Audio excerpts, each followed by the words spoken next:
Alors, dans cette activité-ci, il est possible d'ajouter un tutoriel pour expliquer ce que l'élève aura à faire exactement. Alors, pour cela, on va enregistrer une petite capsule vidéo qu'on va venir intégrer à l'intérieur de notre diaporama Google Slide. Alors, une des premières étapes serait de se rendre dans votre Google Drive et à ce moment-là, ce qu'on veut faire, c'est de créer un nouveau dossier qu'on pourrait appeler, par exemple, audio et vidéo. Donc, il s'agira d'un dossier dans lequel on va aller y ajouter des enregistrements audio ou des enregistrements vidéo et qui pourront être intégrés dans un Google Slide. Il y a seulement une petite manœuvre à faire au départ. Eh bien, dans votre dossier audio-vidéo, il faut que les liens qui soient disponibles puissent être consultables. Donc, le lien doit être partagé. Le dossier au complet, donc on va avoir à faire ça uniquement la première fois.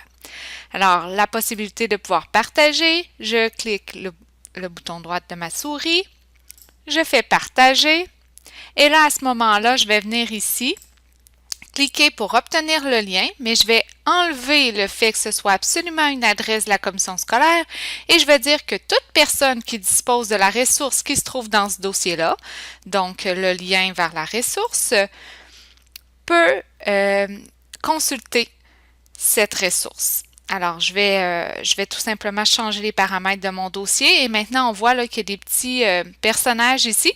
Alors, on peut constater que mon dossier audio et vidéo, tout ce qui va se trouver à l'intérieur va pouvoir être partagé à toute personne qui dispose de la ressource. Alors, une fois le dossier créé, maintenant on veut réaliser notre enregistrement. Cette fois-ci, je vais utiliser une application en ligne qui s'appelle recordscreen.io. Cette application ne demande pas d'installation, c'est rapide, c'est instantané, alors c'est ce que j'apprécie de cet outil. Par contre, on ne pourra pas nécessairement modifier là, notre vidéo par la suite. À ce moment-là, il faudrait des petites applications plus performantes. Alors, au moment de partager, je peux choisir la caméra ou tout simplement l'écran. Et lorsque je débute, je peux choisir l'intégralité de mon poste de travail, une fenêtre d'application ou tout simplement un onglet Chrome.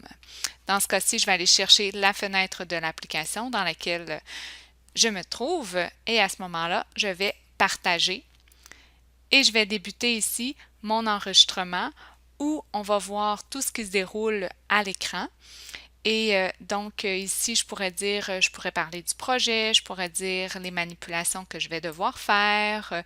Et là, tout ce qui se déroule à l'écran est enregistré. Alors, je pourrais faire ici copier, coller. Alors, si je retourne dans mon enregistrement, on peut constater que tout ça est enregistré et donc, on peut ensuite arrêter l'enregistrement. Alors, une fois l'enregistrement terminé, il sera possible de télécharger la vidéo. La vidéo dans laquelle j'ai pu dire mes consignes audio, on a pu voir les clics qui se faisaient à l'écran également. Ensuite, j'ai le tout qui apparaît dans mes téléchargements au bas.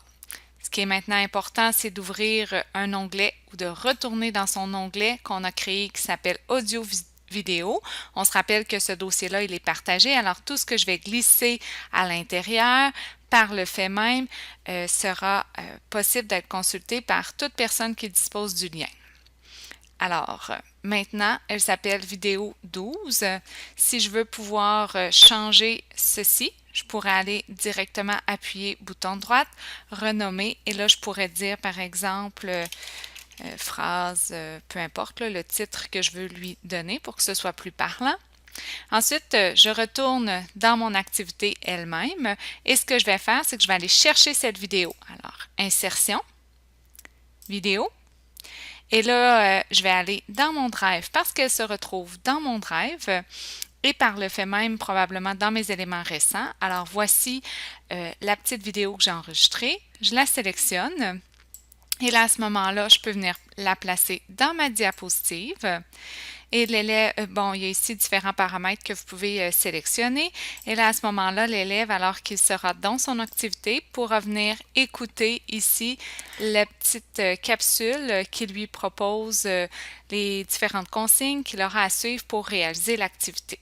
Alors ça, ce serait une façon de pouvoir intégrer une vidéo à l'intérieur d'une activité dans Google Slides.